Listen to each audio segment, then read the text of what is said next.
When I was in college, I was having a very difficult time. My parents had gotten divorced. I ended a relationship on my own. It was September 11th. I was having regular kind of panic attacks and anxiety attacks and having a hard time functioning. I would go to classes and then I would just come back and just fall asleep for the rest of the day and then maybe get to class the next day and come back and sleep all day. Well, it turns out some people's nervous systems are more likely to come into the world with a predisposition to, I don't know if you want to call it pessimism, because they're not all pessimists, but to kind of focus in on those dangers. I suffer from generalized anxiety disorder. One of the things that does is catch you unaware sometimes and just boom, you're anxious. I actually went to college for civil engineering at Johns Hopkins, and I hated it. I was very, very unhappy there. I was just kind of in a slump in my life. I would often get overwhelmed by stress. Just everyday, normal, young 20-year-old man stress. Many of us are very hard on ourselves, and we say very mean things to ourselves. I'm stupid, I shouldn't have done that, and we do a lot of beating up of ourselves. Being a woman of a certain age, the end of my life is not so far away. Many of us, whatever age or stage we're in, we live our lives as though we're going to live forever, even though we all know we're going to die. When I was a scientist, my mind was pretty narrow, precise. Whatever could be confirmed scientifically, experimentally, was real, the rest was not real. And so I would discard many things. My wife began to feel that there wasn't room for her, so she felt uncomfortable. And one day, out of the blue, she said, "Sorry, I can't stay with you any longer." She left. I was absolutely heartbroken. What could I do? The world is going to give us pain, physical pain, emotional pain. That's unfortunately what it is to live in the world. How we handle that is Mindfulness was not a word that was used everyday language, as now it's everywhere. So back then, if I used the word mindfulness, people didn't even have a concept. They had no idea, what's mindfulness, what is that? Now I think that many people have very different definitions or understandings. In college, I got exposed to Zen by reading D.T. Suzuki's little book on Zen. It introduced a lot of people to Zen. I became very attracted to the idea in Zen of disrupting our usual ways of thinking, sort of getting out of these patterns where we simply assume we're seeing the world as it is. Never thought I would end up where I am right now, doing the things that I'm doing. I quit playing World of Warcraft and I got back into martial arts. I had done it when I was a kid. By training and focusing my mind, I was then able to remove a lot of the stress and focus on one thing at a time. And that's really all, in my opinion, that's all mindfulness comes down to, is the ability to focus on one thing at a time.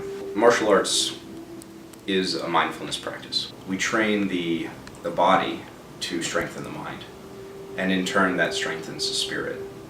I had a very unpleasant relationship breakup. It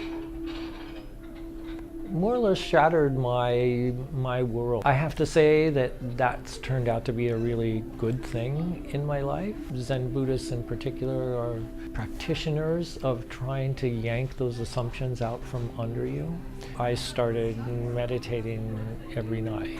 I went to a meditation retreat on a complete whim, kind of not really knowing what I was getting into, and the meditation transformed my life. It really helped me kind of in that quiet. I got to see my mind and to see all of the pain that I had been carrying around, all of the fear I had been carrying around, the trauma, and it was scary, but it was also kind of a relief. Spirituality was not something that came to me anyway in the form of a religious practice. Not at all. So I had to be, something in me had to be touched by the practice. And this is what this particular English teacher did to me. I learned from him, and from myself, of course, to be present. We have to be open to allow ourselves to be touched by whatever happens in our heart and mind, and be there with it. If you let that one thing at the beginning of your day affect all the rest of your day, then you're not living in the present, you're living in the past. There really is no answer to how to live or how to succeed. It's just going to be whoever you are. Just be whoever you are. So I'm still figuring that out. I would have a ritual. I would light a candle. I had 3 cats and a dog at the time, and they'd all come out with me on the porch, and we'd all settle down together. And I lived in a house that's owned by Vassar, but it's up in the woods. It doesn't seem as if anybody's around. So you can't see anything but the woods. And there are owls and all kinds of animal sounds. So I would just sit there and focus on the night. Raquel and me were separated for divorce, officially divorced, for 10 years. When our daughter got married, we had to get together to plan her wedding. And that's how we reconnected. Only that I was a different person. I think that my kind of scale of how up those up go and how down those downs go have gotten a little bit less. If we're in a supermarket and we're seeing a lot of people, that if we look over at every person waiting to check out and just think, just like me, they want to be happy.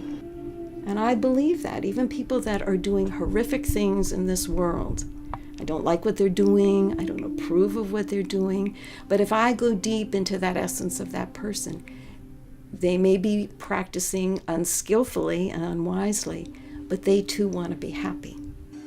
So for me, mindfulness does a couple of things. One, it really puts you flush in the experience of life so that I'm really walking around experiencing my life as it's happening. The second thing it does is it tends to, the practices of mindfulness and meditation tend to, for me, open my heart so that I can really see the truth of how I'm connected to all other people, beings. Go to a place where you can be truly at home. But in order to justify yourself, you don't have to show any more signs of success. Come home to yourself. That's absolutely it.